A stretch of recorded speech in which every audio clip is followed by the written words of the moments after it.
Audio Jungle.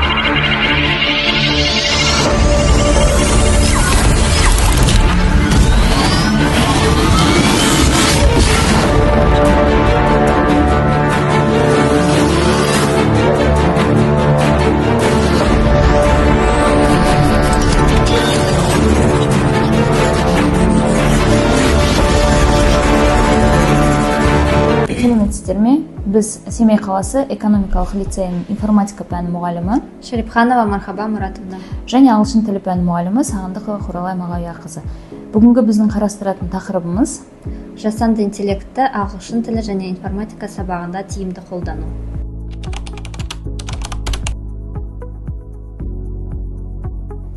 Жалпы қазір ақпараттық технологиялар заманы болып тұр ғой, сол себептен де жасанды интеллект пен цифрлық сауаттылық бір-бірімен тығыз байланысқан ұғымдар. Жасанды интеллект бұл машиналарға адам сияқты ойлау қабілетін беріп қойған ғой. Бірақ та қарапайым адаммен салыстырған кезде үлкен көлемді ақпараттарды өңдеу жағынан, жіберу жағынан әрине 100 есе артық орындайтын технология. Оның негізгі функциясын осы білім беру жүйесіндегі оқытуды жекелендіру жағынан қарастырып отырмыз.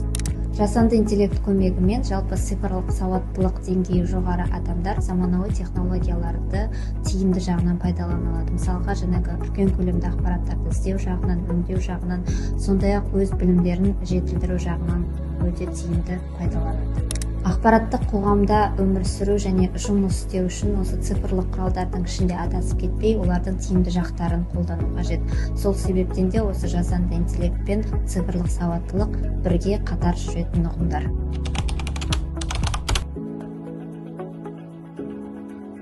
жасанды интеллект оқу бағдарламаларын тестілеуге, автоматтандыруға, оқушылармен жеке жұмысты оқу траекториясын құруға және де ең бірден бір айтып кететін дүние, негізгі мәселе, ол мұғалімдердің уақытын үнемдеуге таптырмас құрал болып табылады.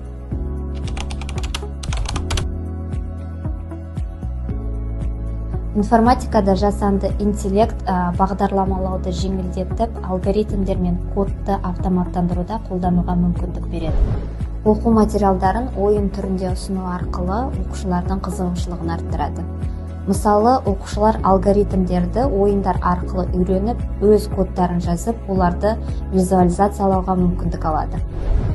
Енді осы жерде ағылшын тіліне байланысты айтатын болсақ, ағылшын тілі пәнінде нақты грамматикалық тапсырмаларды тезірек жылдам тексеруге және оқушылармен жұмыстарды жекелендіруге, олардың оқу үлгерімін тексере алуға мүмкіндік беретін бірден бір бағдарлама.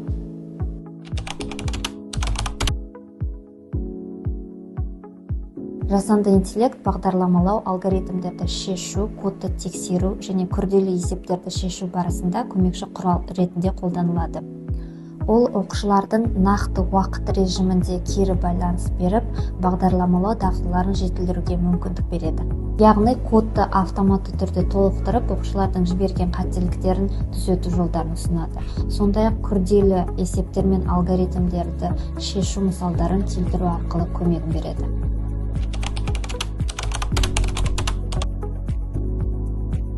Цифрлық сауаттылығы жоғары оқушылар өз бетімен оқуға бейім болып табылады. Жеке жұмыс істеуге, қандай да бір зерттеу жұмыстарын орындауға, өздігінен білім алуға бейім.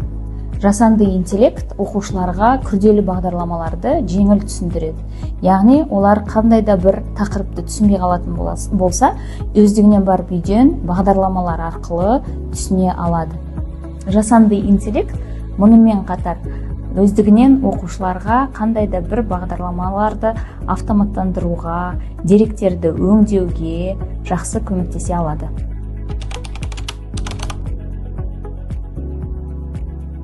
Жасанды интеллект құралдары қазіргі таңда өте жылдам қарқынмен дамып келеді. Мысалға келтіретін болсақ, GitHub Copilot, Codex, Replit, IT Proger, Mimo бағдарламаларын мысалға келтіруге болады. Енді өзіміздің нақты сабақ барысында қолданылатын жасанды интеллект құралдарына келетін болсақ, Mimo приложениесі туралы айтқым келіп отыр. Бұл телефонға орнатылатын бағдарлама. Бұны әсіресе төменгі сынып 6 класстарда алатын болсақ, бағдарламалауды енді бастаған кезде жақсы түсінікті үйренуге арналған құрал ретінде қолданамыз. Мысалы, бұнда айнымалылар тақырыбына келетін болсақ, оқушылар сол тақырыпқа арналған 10 шақты сұрақты түрлендіру арқылы орындап тапсырмаларды келесі сабақта бұл тақырып бойынша сұрақ туындамайтындай етіп бекітіп келеді. Келесі IT Project-ге келетін болсақ, бұл да оқушылардың кодтау қабілеттерін дамытуға арналған. Мұнда тест сұрақтары мен тапсырмаларды орындайды. Келесі Visual Algo сайтын алатын болсақ, 10 класстардағы график тақырыбына келген кезде схемаларды визуалды түрде көруге, түсінуге өте ыңғайлы.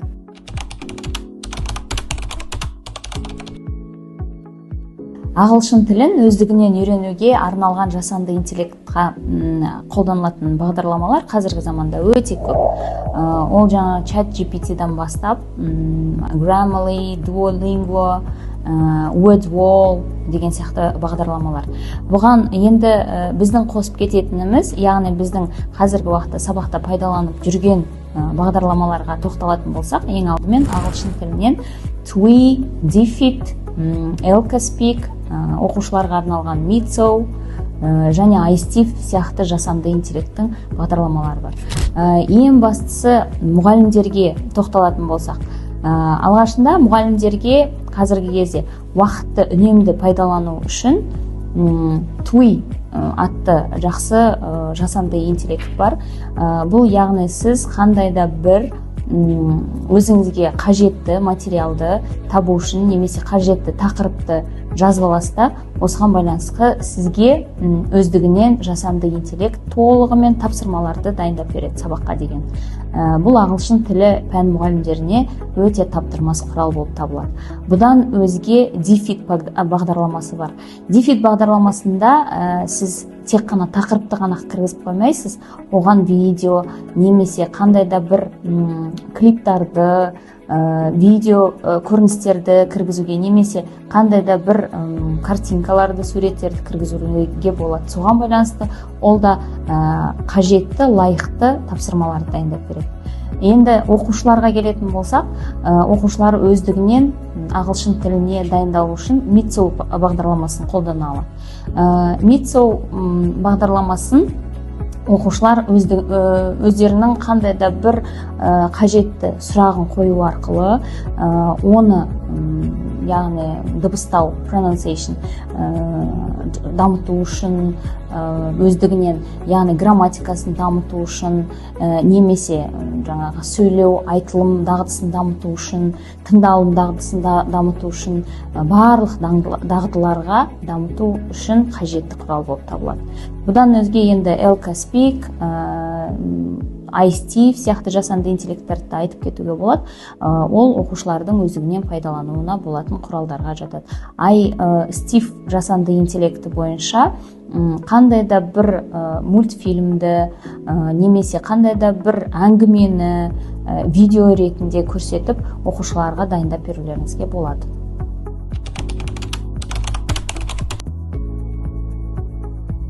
Жасанды интеллекттің түрлері өте көп.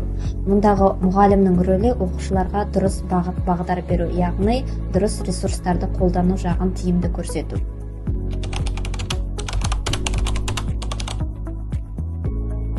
Қорытындылай келе айтатынымыз, жасанды интеллекттің ең бір артықшылығы оқушылардың оқуына бейімделуі және оқушыларға жекелеме түрде жұмыс жасауына мүмкіндік беруі.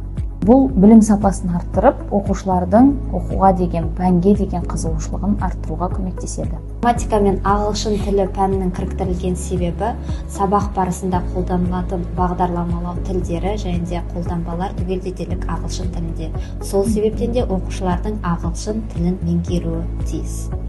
Және де заман талабына сай цифрлық сауаттылығы жоғары оқушылар сабақ барысында бағдарламаларды меңгеруі, онымен жұмыс жасауы жылдам болады.